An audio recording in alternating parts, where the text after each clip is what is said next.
And now, green team, let us spell the name of our team the seductive way.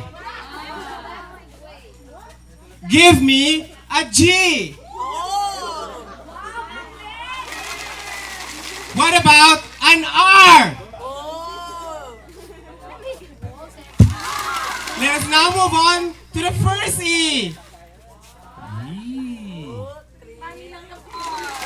And here comes the second E.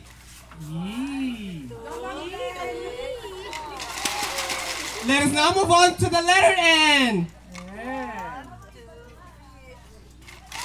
And we are the green team.